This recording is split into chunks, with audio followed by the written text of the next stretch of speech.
This is your mirrors. This is the bottom side of both mirrors. You click it from that side, click it for this side. In the center of it, kills this switch. That's the top side of both mirrors. This is your air conditioner and heater setup. I did that with the fan when I turned the air conditioner on. This is defrost, heated mirrors, idle up, idle down, your hazards, your dome lights. All right.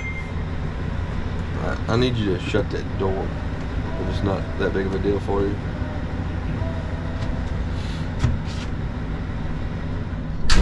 All right, on that dome light, you have white and red. In the center of this, open up that door. When this switch is in the center, it will turn them lights on, whether you got it to red or if you got it to white. In the top part of it, shut that door, it'll have them on all the time, whether you want red or white. I don't want to do that. If you got it down here in the bottom, it turns them off and they will never come on at all. Now, with that being said, push that red light. They're push button, both of them are. Yeah. There you go. All right, brighten and dim your displays. Fog lights, bright lights. Master scene switch. You can leave all these up. That one switch will turn every emergency light on this truck. All right. With that being said, see how this one is the only independent switch of it at all. That's your beacon lights. Okay. You know, so that way if you're doing non-emergent, the little amber lights blinking on the side, that's what them are. You can turn them off independently of each other. Okay. But master lights there. This is for your horn. All right. So with the horn, with it up here like this, you can do that. If you turn that off, it disables the horn. It disables all of this down here. With that green up here, you can hit both of them. This is designed for if you're at a scene, you can do like that right there. And if you hit it with your boots or whatever, getting in and out, you don't startle the fireman. Or signal an evac. Yeah. All right. This is your main headlight switch. So when you turn this on, these will come on then. You turn them off and they go off, and it won't hold the memory. All right, with that being said, this one with the key switch on, with the headlight switch on, this will hold a memory. See how it did not come on? But if you turn your bright lights on, these will come on. All right, so I call them bright lights. At the very bottom of the truck, and we can go out there and I can show you if you want to, there's two sets of fog lights. There's an outside set and an inside set. Depending on how they wire the truck, either this set is the inside or it is the outside. But they are not one inside, one outside. It's either the outside or the inside. So if you're working on the truck and you think, oh, headlights, them fog lights are out, make sure you come in here, put it on bright, and that's green. Green mean it works. We couldn't figure out how to turn on all four of them when we were over there on Wednesday. That's how you do it. Okay. That's exactly how you do it. Put it on high beam and make sure that's green. Mm-hmm. And that turns on all four lower lights? Mm-hmm. Okay. All right. Now, we're going to come over here to the transmission controller. It's been running long enough. You know how I told you you could check the transmission for electronically in here instead of pulling the dipstick? Yes. This is how you do it. Hold the plus and minus sign. It tells you transmission level's okay. Mm-hmm. You push it again, it tells you how much life is left in the oil. Huh. You push it again, it'll tell you your filters are okay. It'll tell you what the transmission health is, tell you if it have a code or not, and it goes back to neutral.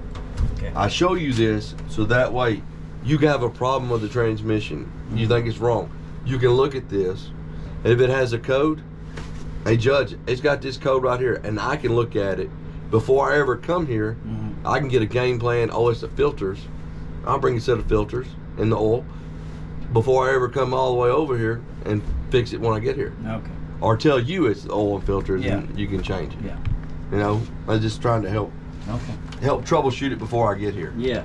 Yeah. And you have to hold down the plus sign or the up sign? The plus sign and the minus sign at the same time. Okay. And you just keep hitting it till you go back to the neutral. Okay. All right. This is your four-wheel drive. All right, this can be done on the fly, just like a pickup truck. With that being said, you should never, ever, ever put this in gear if you're going to make a turn on hard surface. It locks the differential. Locks different. All right, right there, that locks the axle, so it makes it like a limited slip. Okay. You know, up here, one back there. When you put it here, that locks it up like an interlock. Yeah. So all 4 tires are going to pull on the ground. If you make one turn with this truck like that and on concrete, you are going to break an axle. Okay. There's no question, you are going to break an axle. The planetary and gear reduction on this truck is extreme. So when I say on the fly, I mean as if we were going straight over there into that pasture over there, and we know it's been wet and dirty, and we're not gonna make no turns, and we're gonna go straight through that fence. We can come down here while we're driving, put it in there, and it's not gonna allow it to do that until it meets a criteria. And you go through that fence and you meet that criteria, it's gonna lock it in and you're gonna keep on going. That's why I say on the fly. So basically, you're never shifting that at all before you get into off the concrete. You don't shift that until after you get off the concrete. Yes, unless you're in a straight direct path going into wet and you're not gonna make a turn at all. Okay. If you're on any hard surface and you're gonna make a turn, it should never be put in interlock at all. Okay. Now, if you're in wet surface or a loose surface, like loose dirt or whatever, you can put it in there and make turns. Yeah. But Okay. I do not recommend ever doing that on a hard surface whatsoever. Okay. They'll never need it. Probably not. I had to, it's on the truck. I had to teach it. Well, she ain't gone off Tell me road for at about least not 10 years. breaking So. stuff, axles and stuff. All right, this is your linear and lateral system. It's pretty self-explanatory. You turn too far one way or the other, it's going to tell you, hey, look, you're doing something wrong.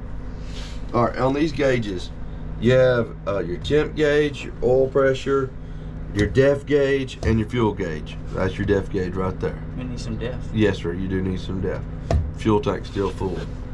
All right, your speedometer, your miles, and the hours miles you've done there, and then it should do hours. There you go, you got your hours. Your battery, transmission, secondary, primary air. Tachometer for the truck.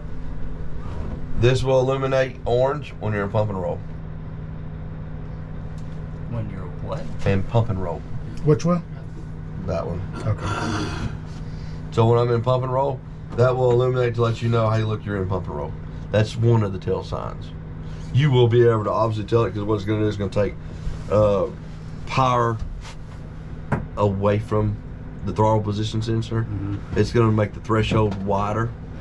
So you're going to push the gas down further before it gives a response. So you'll obviously know you're in it, but that's one of the telltale signs.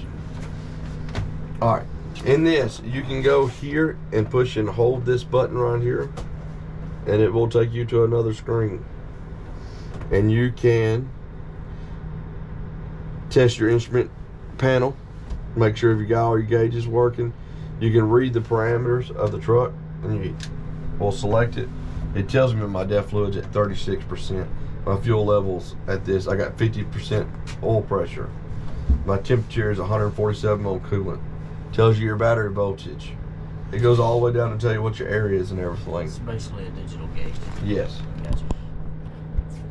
Now, if you just let it sit there, it will default back to the regular page, show you how many miles and how many hours on the truck. So what about regen? It will do it by itself. So I mean, is there an indication that it's doing it, or do you know, or do you have to do anything? Yep. Or, You won't have to do anything. okay. Chances are you probably won't even. You might recognize it when it's brand new, first starting out. You'll have a little bit of a different smell to the exhaust. All right. So we are going to go with the screen first. The screen is touch screen or button. So you have a camera button. So you hit the camera. It brings up the flare camera. It is on, connected to the roof turret.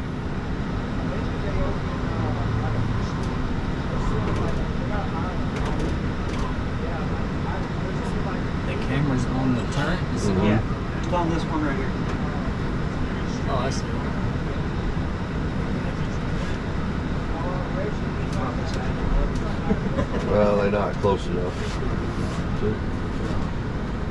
He comes down. There you go. Yeah, see how he lights up real white? All right. Notice when you're in camera mode here, it throws your pressure for your pump over here, and it tells you what that turret is facing. Oh, okay. That's the roof turret. Yeah, So if I raise it up, it shows you I'm up 27 degrees. that's cool. Down, left or right. All right. You hit the camera button again, you see it's on channel 1. If you hit it on channel 2, that gives you your backup camera. Now, there is what they call a bird's eye view. You don't have it on this truck. But if you did, you'd be in channel 3, and you would hit it, and it would give a overhead view of the whole truck. You could actually see them fight fire from the side of the truck. So that you can access this at any time right now, and if you put it in reverse, it'll automatically go this to it. So at any point in time you want to get out of this, you just hit home, it takes you back home. It should default to camera 1. See? All right, the triangle. If this is red, that means something's wrong. Right now, if this is red, that means something wrong. If it's this color, it's right. So you would take, this would be, if it was red, it would have a code here to tell you something's wrong. So I'm gonna go to fault history to show you this is what was wrong with the truck that they've worked on, or I have worked on and fixed. These are logged codes of this truck. See, it gives you a timestamp, date, and time of everything that's on it. And you want active fault codes, it shows you there. So if a code pops up, it's going to come here first, right? That's for transmission. It will show up. This code is strictly transmission code. Yes, sir. The rest of them are going to be on there. Yes, sir. But that code will show up on there. Yeah. Gotcha. Okay. Now this is a very helpful tool. So that's kind of like a master place for all the fault codes to go. This is a central hub of everything. Yeah, so everything's going to go there eventually. Yes, sir. So if there's something wrong with the truck, no matter where it is, that'll tell you, so you don't have to go look up the individual. Yeah, so what it'll do is, if you have an active code, you can come on here and tell me it happened this date. It happened on the FF stands for firefighting system. Yep. And this is the code number, and this is how many times it happened, and this is what it is. If you can give me all that information, I can get parts together to come with me before, or I can tell you, look at this, or do a hard reset and see if it comes back on, you know.